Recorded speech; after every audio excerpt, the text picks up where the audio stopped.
Buenos días a todos. Muchas gracias por recibirme aquí en el colegio, aunque yo ya empiezo a formar parte del colegio. Es la quinta vez que vengo a daros una charlita, a compartir con vosotros alguna experiencia. Y las 4 anteriores me he ido encantado. La verdad es que sois gente genial, los que estáis en casa también. Aunque no os tengo aquí delante, pero también. Soy Javier López, no sé si habéis estado en alguna charla mía anterior. Vengo invitado por la Fundación Víctimas del Terrorismo. Yo participo con ellos en un proyecto que se denomina Educar para la Convivencia y que llevamos testimonios de víctimas del terrorismo a las aulas para que conozcáis lo que representó el terrorismo en nuestro país y la otra cara del terrorismo, que no es tan pública ni tan utilizada por los medios como la que vais a conocer hoy. Normalmente lo que hacemos es contar un testimonio, una situación, un hecho de una víctima. Yo voy a hacer algo que lo suelo hacer siempre pido disculpas porque entiendo que no es lo correcto, es que yo me siento en el pico de la mesa. No lo hagáis nunca porque queda fatal, pero yo lo hago siempre. Lo hago por comodidad, por no estar de pie tanto rato. Y porque además, como casi todos los andaluces, solemos mover mucho las manos acompañándonos en el habla, y con el bastón en la mano se dificulta un poquito. Pues os voy a empezar a contar este testimonio, que no deja de ser la historia de un atentado. Como me la contaba a mí un buen amigo, Francisco Muñoz. Se llama Francisco Muñoz García, al final no sé por qué todo el mundo lo llamó, bueno, tenía como tercer apellido Moya, y como sucedía siempre en la Guardia Civil, nos terminábamos llamando por el tercer apellido que se nos ponía cuando al ingresar en la Guardia Civil había algún otro compañero que coincidía en nombre y apellidos. Para distinguirnos nos ponían el segundo apellido del padre como tercer apellido nuestro, ¿no? Y siempre nos terminaban llamando por ese tercer apellido, que no era el nuestro, que era añadido oficialmente nada más. Bueno, pues Moya, Paco Moya, que era un guardia civil de tráfico, joven, diría en aquella época 25 o 26 años, estaba destinado en el destacamento de tráfico de Bilbao, pero vivía en un municipio muy bonito de Vizcaya, ¿no?, que era Galdácano. Era un pueblecito pequeño, que además había ganado premios al municipio mejor cuidado y más decorado de Vizcaya durante algunos años, y él vivía allí. Esto sucedió la noche del 12 al 13 de mayo de 1978, ha llovido un poco desde entonces. Él me contaba que, como ese día había Vuelta Ciclista a España y pasaba por allí, pues estaba de servicio. Y ya cuando terminó la Vuelta Ciclista, allí alrededor de las 10 de la noche, terminó su servicio, se fue a casa con su mujer y sus hijos, a cenar, a charlar con la mujer como hacía todos los días con tranquilidad. Él vivía justo frente al cuartel de la Guardia Civil. No todos los guardias civiles que estaban destinados en el País Vasco tenían pabellón oficial dentro de un acuartelamiento para residir allí. Y los de tráfico eran los que menos. Entonces él se buscó un piso justo frente al cuartel por aquello de estar arropado con el cuartel y con los compañeros cerca. Dice que eran pasadas las 12 de la noche, los niños ya se habían acostado, él ya se había cambiado, estaba en pijama para acostarse, estaba hablando con la mujer, charlando de cómo les había ido el día, y sobre las 12:30, no eran 12:30 todavía, dice que escuchó lo que parecían disparos. Vio que además se continuaban los disparos, no era algo momentáneo, sino que se prolongaba un poquito, y se asomó a la terraza de su casa que daba justo frente al cuartel. cuando se asomó, vio que estaban atentando contra el cuartel de la Guardia Civil. Vio cómo había fogonazos de disparos desde lugares cercanos al cuartel y lo mismo desde el cuartel hacia el exterior. Y vio, pues, un tipo allí en el borde de la carretera, tumbado,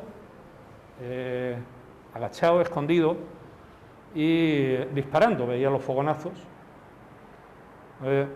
Como cualquier guardia civil en esa situación, en pijama como estaba, cogió su arma reglamentaria, su pistola, bajó a la calle y su primera intención fue, pues voy a por el tipo ese que está ahí disparando contra mis compañeros. Que era al único que había visto de los que parecía que estaban atentando contra el cuartel. Paco me contaba que se fue acercando a aquel tipo y en un momento determinado pareció oír su nombre, pareció que lo llamaban, ¿no? Y que además lo llamaban por ese tercer apellido, ese que no se conocía habitualmente fuera del cuerpo, ¿no? Que alguien le dijo: Moya, soy yo, soy Paco. Él no sabía de dónde venía aquella voz y siguió acercándose con la intención clara de, pues, anular al tipo aquel que estaba disparando contra sus compañeros, ¿no? Cuando estaba aún más cerca, dice que oyó, y ya bastante más claro: paisano, Moya, que soy yo, el malagueño. Dice: ya me pareció que aquella voz venía de donde estaba el tipo aquel tumbado. Ya me acerqué con más cautela. Y hasta que llegó cerca de donde estaba aquel tumbado en el borde de la carretera, escondido detrás del bordillo, y se dio cuenta que no era un terrorista, sino que era un compañero suyo. Aquel tipo que estaba tirado allí en la carretera, en el borde de la carretera, escondido detrás del bordillo y disparando, aquel tipo era yo. Yo estaba dentro del cuartel cuando empezó el tiroteo. El cuartel estaba prácticamente rodeado en el tiroteo, nos estaban disparando desde diferentes sitios. Uno de los lugares era, porque la situación del cuartel era como para darle el premio Nobel al que diseñó la posición del cuartel, ¿no? Estaba situado a pie de carretera, de la carretera que unía Bilbao con San Sebastián.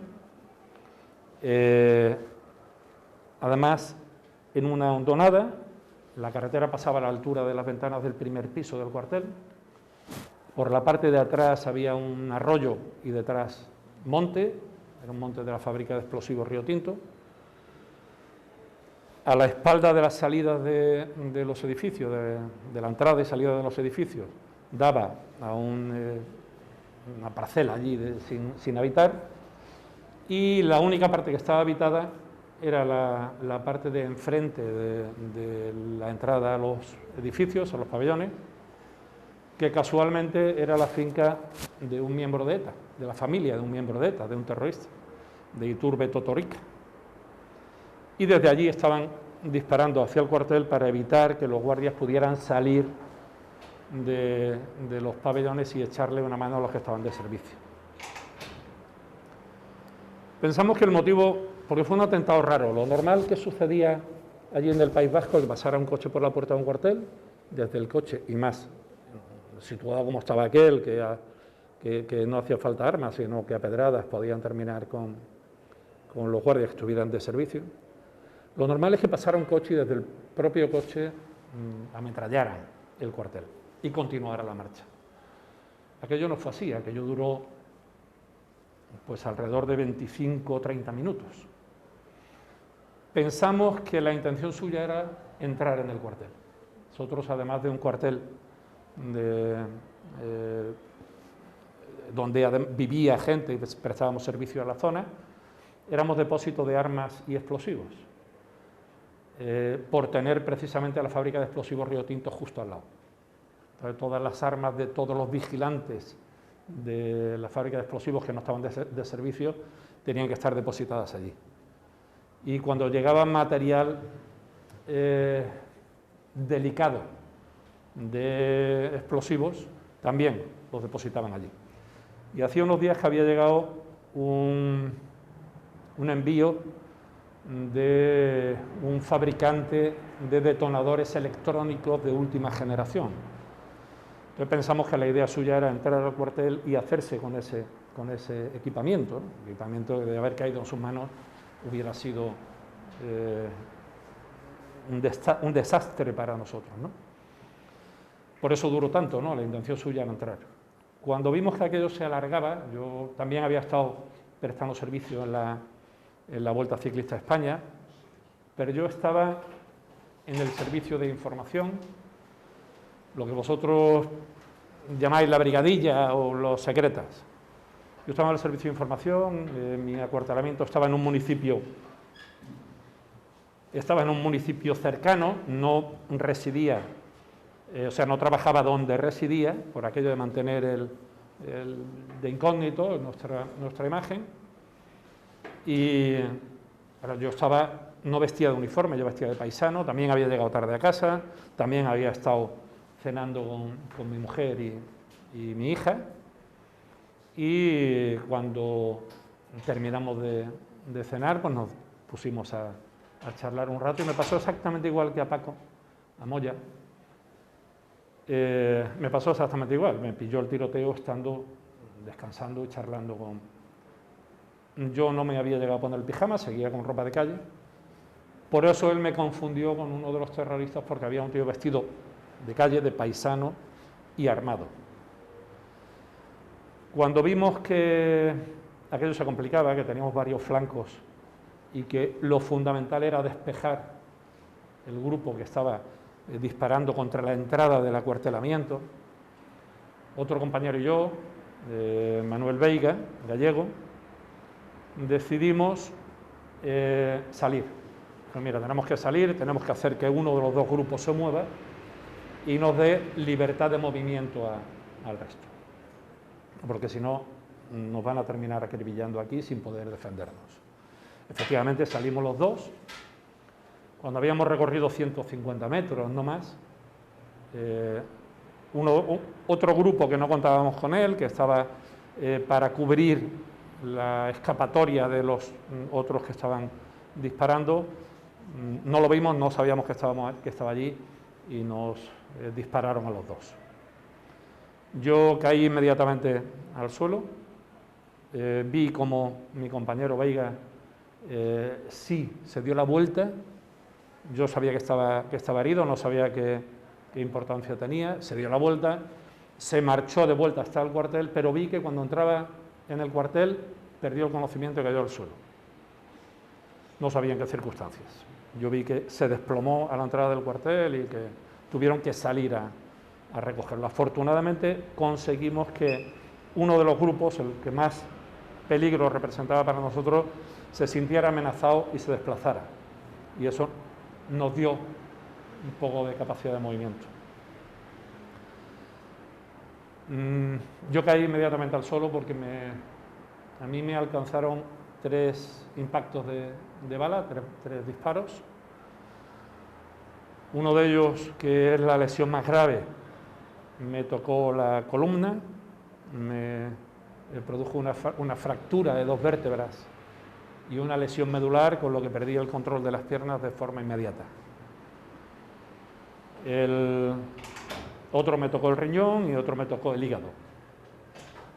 Pero la más importante, la lesión más grave fue precisamente la de la columna, que era la que me impedía moverme. Los terroristas tenían la costumbre de, cuando herían a alguien y veían que no estaba en situación de defenderse, eran muy valientes ellos, cuando veían que no estaban en situación de defenderse, iban a rematarlo. Yo era consciente de esa situación porque había vivido ya varios atentados y sabía lo que podía suceder, y entonces lo que hice fue administrar la munición que tenía y de vez en cuando hacía un disparo al aire. Yo sabía que ellos se iban a dar cuenta que seguía consciente, que estaba vivo, pero que estaba en disposición de poderme defender, con lo que conseguía que no vinieran a rematarme, y así fue, afortunadamente, hasta que llegó la ambulancia y me recogieron. Aquello, os decía antes, que duró más de lo que dura habitualmente. Normalmente son segundos, un minuto como mucho. Dio tiempo a que viniera la ambulancia del ayuntamiento, me recogieran, y cuando me estaban montando la ambulancia me tuvieron que dejar otra vez en el suelo porque me trallaron la ambulancia. O sea, todavía seguían allí. Nosotros nos fuimos, habían pasado 25 minutos desde que aquello había comenzado, y cuando nos fuimos de allí todavía existía, o sea, seguía el enfrentamiento, ¿no? Yo preguntaba qué le había pasado a Veiga. Desde la ambulancia no sabían informarme, me decían que le habían dicho que tenía que ir a recoger a uno y le dijeron dónde estaba y que había venido a recogerme a mí, que no sabía nada más, y nos fuimos para el hospital. Desde Galdácano al hospital civil de Basurto, en Bilbao, hay como 10 kilómetros, no hay más. A esa hora de la madrugada, que ya eran cercanos a la 1, no solía haber tráfico. Para mí ha sido el trayecto más largo de mi vida en coche. A mí se me hizo eterno, yo no veía el final de aquel camino. Yo recuerdo que el conductor de la ambulancia era un policía local de allí, de Galdácano, Jerónimo, y nosotros lo llamábamos, coloquialmente, lo llamábamos indio, por la similitud del nombre, ¿no? Yo recuerdo que durante el camino le pude soltar una cantidad de barbaridades impresionantes, ¿no? Yo me acordaba de toda su familia, de la existente y de la futura, porque yo pensaba que no llegaba, ¿no? Yo le decía, indio, me tal en tu cual, pero corre que no llego al hospital, ¿no? Afortunadamente conseguí llegar al hospital con vida. Inmediatamente me metieron en quirófano, tuvieron que extirparme un riñón, recortarme el hígado, y la lesión más importante, la más preocupante, que era la de la columna, consiguieron operarla para estabilizar las dos vértebras. Estuve 25 días en la UBI, 25 días sin dormir, y no por miedo. Miedo fue lo que me hizo tumbarme allí en el borde de la carretera. Bueno, más que miedo, que yo fue pánico, ¿no? Es lo que me hizo tumbarme allí y mantenerme con vida, ¿no? No tenía miedo en el hospital, a pesar de que no era la primera vez que fallecía una víctima ingresada y en circunstancias extrañas. De hecho, teníamos permanentemente una escolta de 2 guardias civiles que no se salían ni de la UBI, ni de la UCI, ni de la habitación, ni cuando te iban a curar, ni cuando te iban a lavar siquiera. No te dejaban solo nunca, ¿no? Durante las 24 horas del día había parejas de protección que se iban turnando en turnos de 8 horas, pero a las 24 horas del día. Durante los 25 días que estuve en la UBI no dormía absolutamente nada. Yo recuerdo mi familia que venía, yo las veía destrozadas. Mi padre, que era comandante de infantería, era el que aparentaba estar más fuerte, pero yo lo conocía perfectamente, sabía que estaba mal. Y estaba mal por una razón que luego me comentó posteriormente. Yo siempre fui muy aficionado al fútbol, siempre fui muy futbolero, y de hecho jugaba al fútbol. Y unos años antes, cuando estaba jugando a la Liga Juvenil en Málaga, vino a ficharme el Atlético de Madrid. Y mi padre le dijo que no. Le dijeron, mira, que vas a seguir estudiando, que allí. Y dijo mi padre, la respuesta de mi padre fue, no quiero vagos en mi familia. Esa fue la respuesta, ¿no? Entonces, él decía que si me hubiera dejado jugar al fútbol, si me hubiera dejado irme o venirme al Atlético de Madrid, probablemente no me hubiera pasado aquello, ¿no? Y se culpaba, en parte, de lo que me había sucedido, ¿no? Yo trataba de quitarle mucha importancia a la situación, ¿no? Especialmente con mi madre, que era la que peor lo estaba pasando, ¿no? Y yo recuerdo que mi madre se acercaba los 5 o 10 minutos que la dejaban verme en la UBI y me decía, no, me da miedo acercarme con tanto cable, tanto tubo. Le decía, no, acércate, si esto no da corriente. Y cuando se acercaba le hacía un ruido y la asustaba, ¿no? Me decía, no tienes arreglo ni en esta situación. Y lo que pretendía era quitarle importancia y que estuvieran algo más relajados los familiares, pero la verdad es que estaba muy mal. Yo había días que sentía que me iba. De hecho, fue curioso que cuando ingresé en la UBI, el único que salió con vida de todos los que estaban allí, en aquel momento, que no tenía nada que ver con el atentado, era gente civil, el único fui yo, el resto fueron falleciendo todos, uno a uno. Yo les llevaba, como no podía dormir, me tenía que entretener en algo y ya sabía cuál era el horario de medicación de cada uno de ellos y avisaba a la enfermera y decía, oye, que te toca darle la pastilla al del 3, o que te toca ponerle la inyección al del 4, que le tienes que cambiar el suero al del 6, o sea, porque en algo tenía que entretenerme. De allí me pasaron, ya cuando salí de peligro, me pasaron a planta, y en planta fue cuando me di cuenta realmente de la gravedad de mi situación.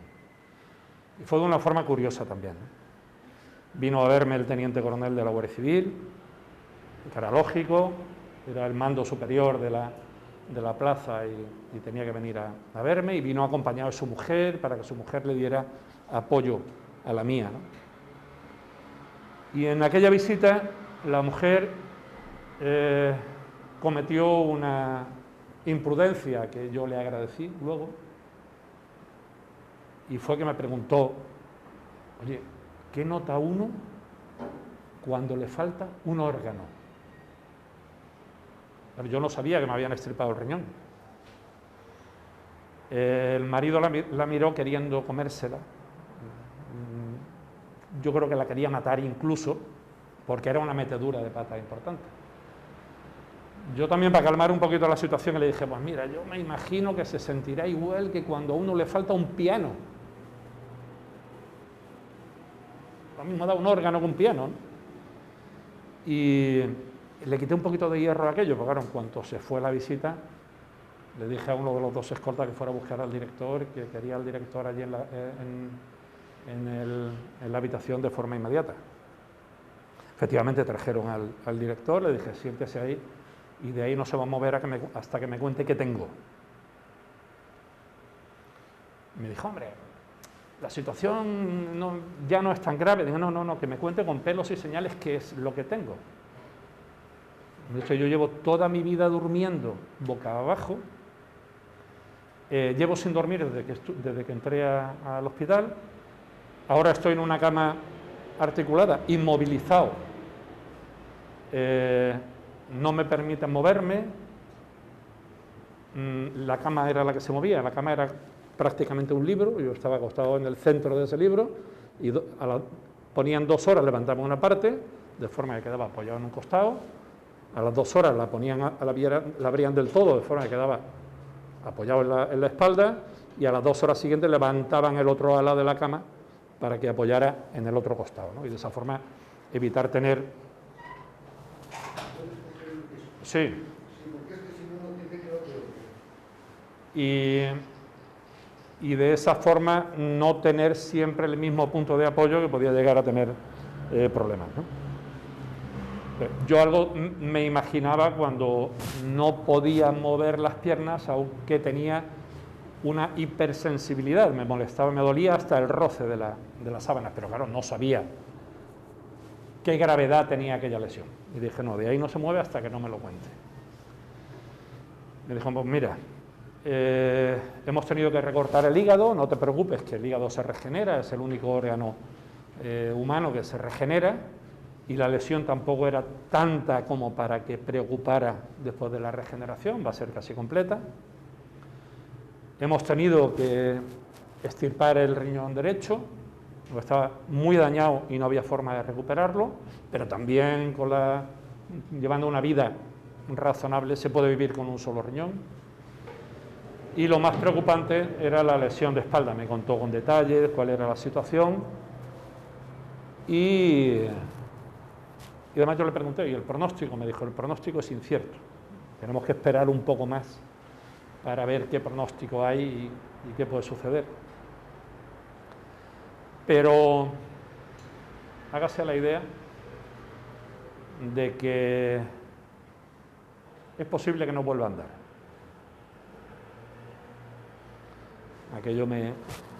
Bueno, imaginaros, yo tenía 21 años, empezando a vivir, deportista, iniciando mi carrera profesional.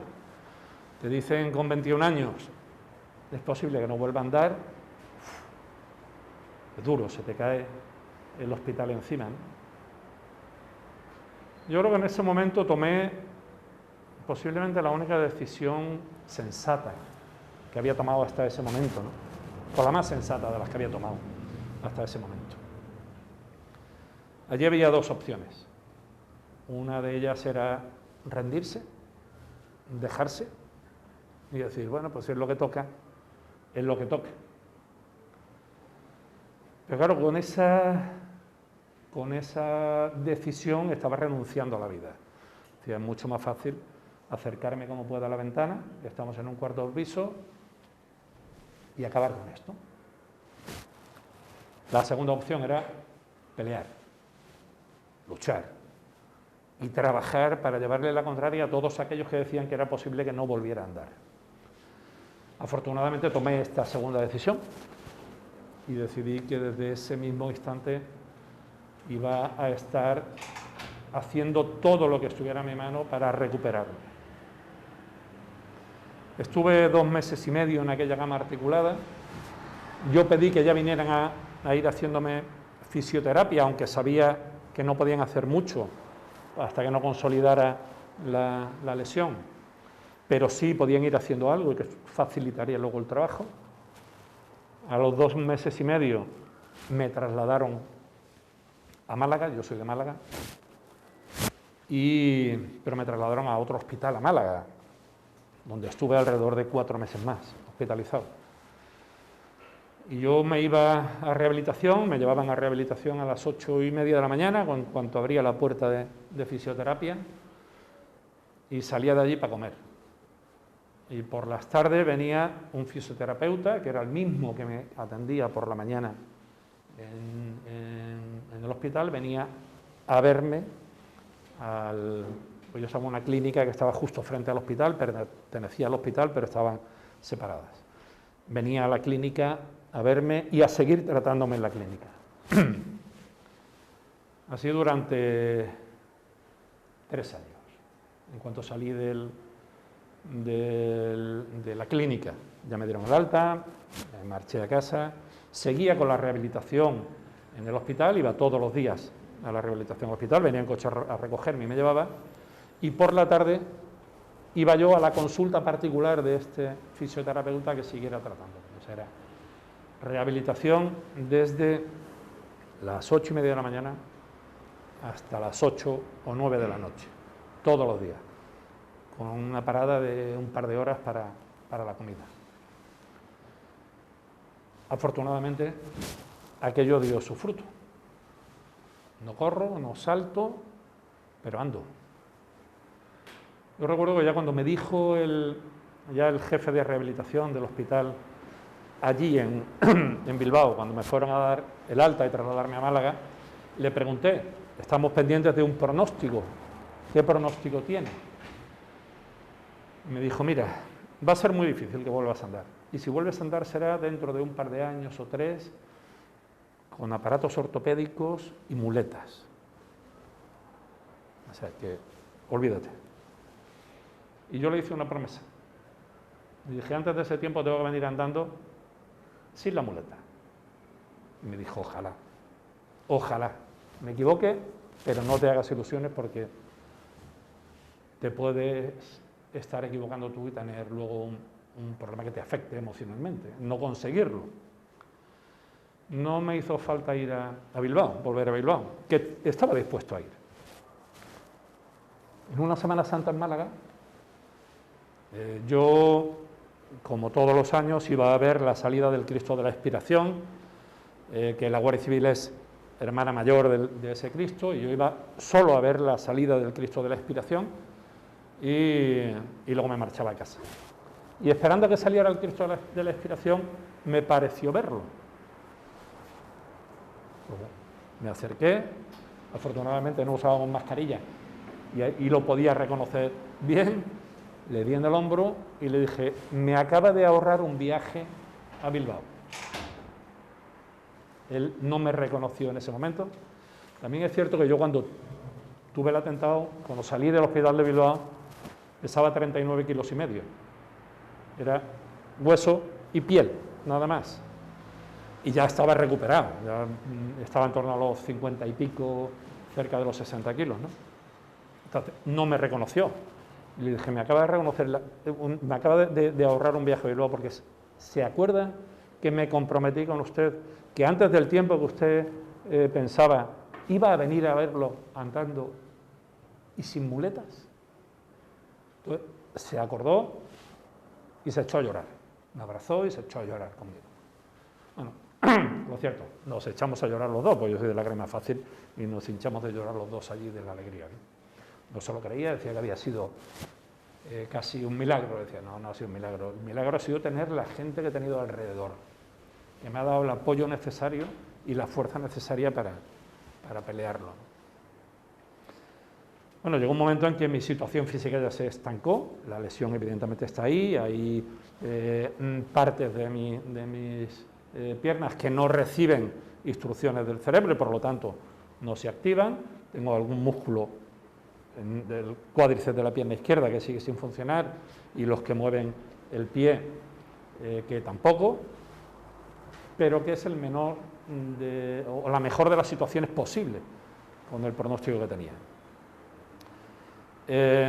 Lo que sí hice fue inmediatamente decir, tengo que reinventarme.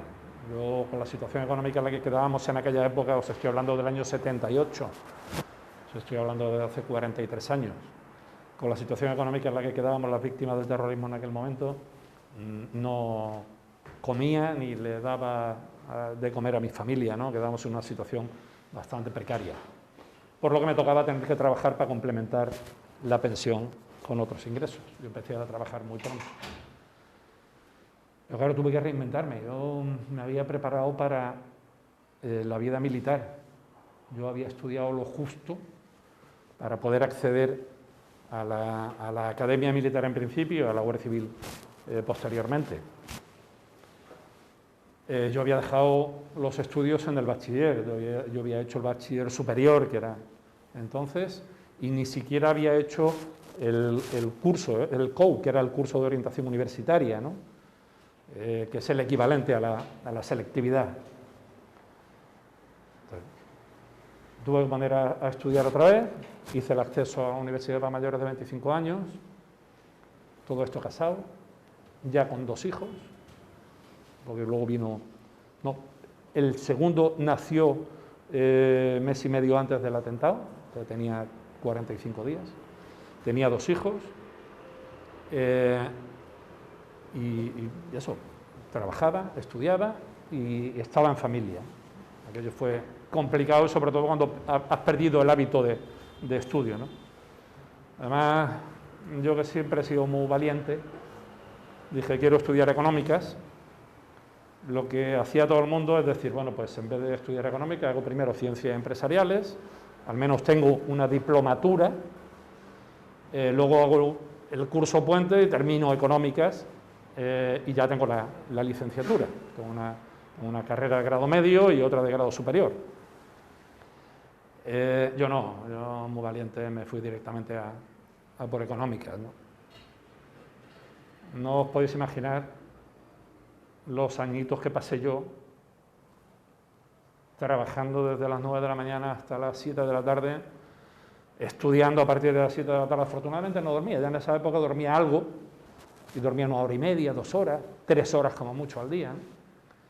pero además sin poder desatender a la familia, ¿no? Teniendo que estar con los niños y tal. Me costó la propia vida. Pero gracias a eso,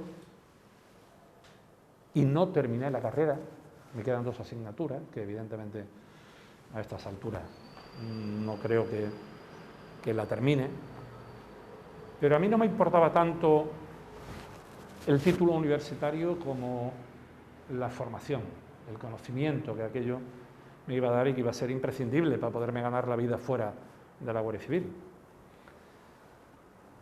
Luego, profesionalmente, he tenido una vida muy exitosa, sobre todo para venir de la situación en la que yo venía. He sido, entre otras muchas cosas, porque también he vendido libros puerta a puerta, con círculo de lectores. Pero he sido jefe de área comercial de Coca-Cola en Málaga, he sido jefe del departamento de grandes clientes de Cerveza San Miguel, he sido gerente de Nestlé en Andalucía, he sido director comercial de una de las empresas de la Corporación 11, de Primur, y estuve trabajando hasta los 50 años. A los 50 años decidí que estaba bien de trabajar, ya la situación económica de las víctimas se había normalizado, gracias al éxito profesional que había tenido, también me había creado un patrimonio que me podía permitir vivir sin trabajar, y justo cuando cumplí 50 años decidí dedicar mi vida al resto de las víctimas, a ayudar a otros que no tuvieron la suerte o que no tienen la suerte de tener alrededor la gente que tuve yo, la que era mi mujer entonces, mis padres, mis hermanos, los amigos que se portaron todos genial, y ayudarlos a ellos. Entonces, con otros 2 amigos creamos una asociación que es la de Cuerpos y Fuerzas de Seguridad del Estado Víctima del Terrorismo, que acapara en su seno a todos los miembros de los Cuerpos y Fuerzas de Seguridad del Estado que han tenido atentados terroristas o a sus familiares. Y actualmente soy vicepresidente de esa asociación, y como mi objetivo desde que cumplí 50 años era ese, y además trabajar para la memoria de las víctimas, para que no se olvide lo que representó el terrorismo en nuestro país y lo que representa todavía, aunque otro terrorismo diferente, que es el yihadista en este momento, pues dentro de esa actividad y en colaboración con el Ministerio de Interior y con la Fundación Víctimas del Terrorismo, pues llevo ya unos años formando parte de 2 proyectos, uno de la Fundación, que es el de Educar para la Convivencia, y otro del Ministerio del Interior, que es el del testimonio de las víctimas a las aulas. Y tengo que deciros que ha sido probablemente la experiencia más enriquecedora de mi vida, ¿no? Ha sido la que más me ha aportado. Cuando se esperaba que fuera yo el que os aportara a vosotros conocimiento, información, lo que estoy recibiendo de vosotros es para mí bastante más rico que eso, porque eso ya lo tengo, ¿no? Y de verdad que es la experiencia más enriquecedora, y mira que he hecho muchas cosas en mi vida, ¿no? Ahora, como decía, me dedico exclusivamente al resto de las víctimas, a ayudar a los que no han tenido la suerte que he tenido yo, y a trabajar para la memoria, la dignidad y la justicia de las víctimas. A mí me ha enseñado esto una cosa que además no me gusta terminar las charlas, que yo sé que las charlas es un peñazo, cuando vienen a contarte cosas además tristes, es un peñazo, ¿no? A mí no me gusta terminar esto sin dar un consejo. Y fijaros que yo no he aceptado consejos nunca, de nadie, ¿no? O sea, soy probablemente el menos indicado para dar un consejo, pero me voy a permitir el lujo de daroslo, y vosotros hacéis luego lo que os parezca bien. A ver. Yo sé que además estáis en una edad muy complicada, una edad en la que todo se os hace muy grande, una edad en la que todos hemos pasado por ahí, todos hemos tenido nuestros desengaños amorosos y parece que se acaba la vida. Se me ha ido el hombre de mi vida o se me ha ido la mujer de mi vida. Hay más hombres, más mujeres, y seguro que aparece uno mejor o una mejor, ¿no? No veáis nunca el problema como algo que no tiene solución, porque si veis el problema como algo que no tiene solución, no lo va a tener nunca. Tenéis que ver que es algo evidentemente de mucha importancia, pero que sois capaces de hacerlo, o que por lo menos estáis dispuestos a intentar buscarle la solución al problema. No tiréis la toalla nunca sin intentarlo. Yo, de haber tirado la toalla en su día, pues estaría como otros compañeros, en una silla de ruedas, sin poderme mover, con mi familia alrededor, amargada, viéndome la situación en la que estaba. No hubiera tenido las experiencias profesionales que he tenido, tuve un tercer hijo después, no hubiera tenido estas experiencias con vosotros, que son, digo, de las que más me han aportado. No me hubieran dado la oportunidad de reinventarme varias veces para poder ir haciéndome a la situación en la que estaba. Y todo gracias a que tomé aquella decisión de pelearlo, ¿no? Nunca tiréis la toalla sin intentarlo. Nunca digáis, con esto no puedo, si hay otro que ha podido. Si es capaz de hacerlo, ha sido capaz de hacerlo, ¿cómo yo no voy a ser capaz de hacerlo? Intentarlo siempre. Siempre.